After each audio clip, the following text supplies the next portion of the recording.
Ilma kan hafuura qulqulluu Waaqa tokkoon ni amanna. Ameen. Ergamoota isaa fuuldura kee siif erga. Waaqayyootiin kan jaalattan Waaqayyo isiniin kan jaalatu lafaa fi bakka jirtanitti hundumti keessan akkam jirtu, akkam yoo nageessanii akkamiin turtanii. Gooftaan keenya qorichi keenya Iyyasuus Kiristoos guyyaa har'aatiin kan nu ga'e galannii fi ulfinni teessoo isaa Aariyaam irratti isaaf haa ta'u. Baga ayyaana ergamaa qulqulluu Mikaa'el waggaa waggaatiin waxabajjii 12 Afoomiyaa fi Baahiraaniin guyyaa itti fayyiseetiin isin gahee nu gahe. Akka fedhaa fi jaalala Waaqayyootti guyyaa har'aa kana dubbii sagalee Waaqayyoo seenaa ayyaana kanaatiin wal qabatee waliitiin hin barannaa. Anaaf dubbatti afaanii, isin immoo gurratti dhageessan, qalbiittiin qalbeeffattan, anaafis isiniifis haa kennu. Ayyaanni ergamaa qulqulluu Mikaa'elii waggaa waggaatiin kabajamu seenaa gurguddaa lama irratti kan hundaa'edha. Innis inni jalqabaa Faaruu 90 lakkoofsa 1 gubbaa irratti ergamoota koo fuuldura kee siifanii erga. Ergamoota koo waa'ee keetiif nan ajajaa jedha. Seera bahuu boqonnaa 23 lakkoofsa 20 gubbaa irratti dubbii jiru gaafa ilaallu lafa nu qopheesse, bakkan sii qopheesseef akka si qaqqabsiisuudhaaf, akka ittiin si ga'uudhaaf ergamoota koo fuula keettanii siifan qopheessa. Fuuldura isaattis of eeggadhaa. Badiis hin raawwatinaa. Yakka yoo raawwattan dhiifama isinii hin godhu, maqaan koos isa irra jira jechuudhaan Gooftaan keenya Iyyasuus Kiristoos qulqullicha Museetti dubbateera. Sabni Israa'el biyya Filisxeem lafa bittaa, lafa gidiraa fi bakka garbummaa waggaa 430 jiraatan keessaati yeroo isaan deeman Waaqayyoo halkan addeessaatiin, guyyaa duumessaatiin ciincaa irraatii bishaan burqisiise, samii irraatii nyaata qulqulluu qopheesse, karaa qulqullicha Musee biyya Kana'aan, biyya dammaa fi aannanii, lafa garbummaa fi bittaa jalaatii akka isaan ba'an Waaqayyo isaan taasiseera. Inni guddaan ergamoonni Waaqayyo ergamanii akka isaan nu eegan, akka isaan nu fayyisan, gidiraa fi qorumsarraa akka isaan nu oolchan. Macaafni kun seera bahuu boqonnaa 23 lakkoofsa 20 kaasnee seenaa jiru gaafa ilaallu bal'inaatiin arganna. Maarree shakkitoonni bara kanaa ergamoonni hin barbaachisan, nuufis hin kadhatanii, nus eeguus hin danda'anii jedhanii yommuu isaan haasa'anii ni dhageenya. Macaafni qulqulluu garuu ergamoonni Waaqayyo biraatii ilmaan namootaatiif ajajamanii rakkoo fi gidiraa garaa garaa irraati harka isaan fayyisan macaafa kana irraati hubachuun ni danda'ama jechaadha. Egaa ergamoonni Waaqayyoo lafa qophaa'ee san akka nu galchaniif dheekkamsa nurra gahuu ka'e sanirraa akka nu oolchaniif Waaqayyoon isaaniin nuuf erga. Kanaafidha Faaruu 90:1 gubbaa irrattis ergamoota isaa waa'ee keessaniif ni ajajaa jedhe. Ajaja Waaqayyootiin Waaqayyo biraa ergamanii ilmaan namootaa kan gargaaran, ilmaan namootaa badii jalaa kan baasan ta'uu isaanii asirraa hubachuun barbaachisaadha.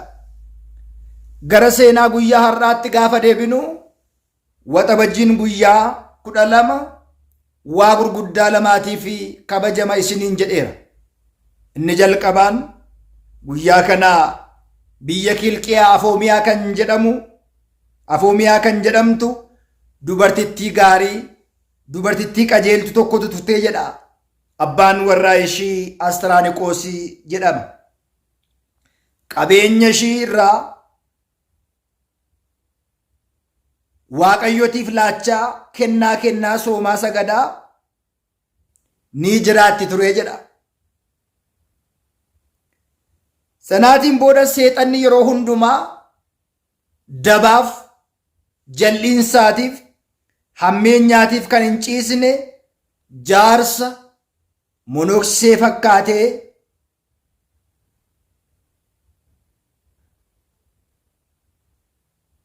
akkasumas immoo seexanoota monoksoota of duuba of cinaa hiriirsisee balbala ishii irra dhufee dhaabatee ishee waamee jedha. Isheenis nama qajeeltuuf nama Waaqayyo sodaattu waan taateedhaaf balbala ishii irra dhaabatee gaafa ishee waamsisu gara mana kootti galaatii suura qulqulluu Mikaa'elii fuulduratti naaf kadhadhaa. Maatiiwwan Waaqayyoo suuronni qulqullootaa eebba qabu, suqa qabu, eebba itti arganna, nagaa itti arganna, jaalala itti arganna. Sanaan booda nuti immaa ganama kadhanneerra. Kan akka kee kana hundumaa immoo soomnii fi saganni amma kana baay'atu maal siif godhaa jechuun itti dubbatee jedha. Sanaatiin booda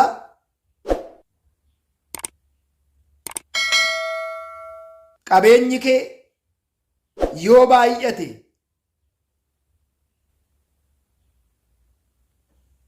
kadhannaanis yoo baay'ate nama miidha, yeroo malee karaatti nama hambisa. Ati kana hin beektu. Qabeenya kee kennitee dhumni kee immoo maal ta'a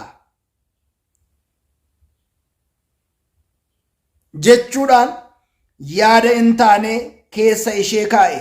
Nuti ganama kadhanneerraa. Kan akka kee kana hundumaa immoo soomiif saganni maal siif godha? Yoo baay'ates kan nama miidhu akka nama miidhu hin beektu. Qabeenya kee kennitee dhuma isaa irratti immoo maalidha kan dadhabduuf kan si gargaaru? Dullummaa keessa harka kan si qabu, daa'ima hin qabu, lammataa fuudhuu yookiin immoo heerumuu qabdaa jechuudhaan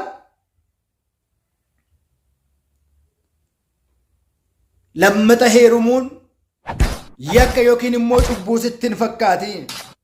Abbaan warraa kee inni jalqabaa yoo du'e iyyuu lammata fuudhuun heerumuun rakkoo hin qabu.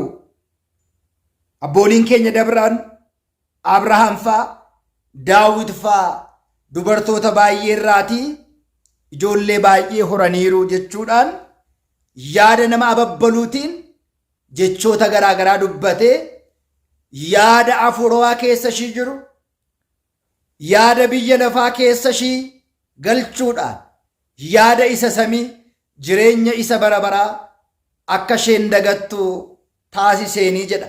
Maatiiwwan Waaqayyoo bara kana keessa soomiin maal isinii godha? Kadhannaan maal isinii godha? Qulqulloota kabajuun maal isin fayyada? Ergamoota kabajuun maal isin fayyada jedhanii kan dubbatan baay'oolii isaaniitu jiru jechaadha. Yeroo kana dubartittiin kun Afoomiyaan, yaa abbaa jechi keessanii, qoobiin keessanii gaariidha, dubbiin keessan garuu arfaadha yookiin immoo xuraa'aadha jechuudhaan deebii deebisteefii jedha. Sanaatiin booda uffanni keessan qoobiin keessan gaariidha garuu dubbiin keessan gaarii miti ittiin jechuudhaan abbaan warraa ishii jireenyaan osoo jiru suura qulqulluu Mikaa'elii kaaseefii jiru bakka kaate bakka jiruuti dhaqxee fiddee yoo itti agarsiistu waxabajjii guyyaa 12 dhufeen suura kana waliitiin si balleessa jedhee bakka sanaatii badeeraa jedha. Laalamaatiiwwan Waaqayyoo lafa maqaa qulqullootaa jiru bakka suurri qulqullootaa jiru bakka qulqulleettiin dubroo maaram maqaan ishee itti waamamtu ergamoonni Waaqayyoo bakka itti waaman eebbi Waaqayyoo sugni Waaqayyoon akka inni jiru hubachuun baruun beekuun barbaachisaadha. Yeroo kana waxabajjii guyyaa 12 ergamaa ifaa fakkaatee duraan monoksee fakkaatee monokosoota immoo of duubaa hiriirsisee amma immoo sanee guyyaa 12 yookiin immoo waxabajjii guyyaa 12 ergamaa ifaa fakkaatee soomii fi saganni kee kennaan kee gara Waaqayyootti ol ba'eera jechuudhaan itti dubbatee jedha. Ammas waan dhageessee fi afoomiyaan hin jilbeenfanne ati eenyudha eessaatis dhufte ergama maalii qabda jechuudhaan gaafatte. Ani dursaa ergamootaa ergamaa qulqulluu Mikaa'elii ta'ee dhufeera jechuudhaan itti dubbate.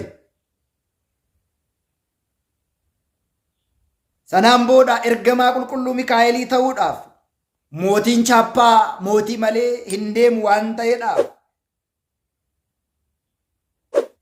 mallattoon fannoo kee yookiin immoo uleen fannoo kee eessa jira ittiin jette.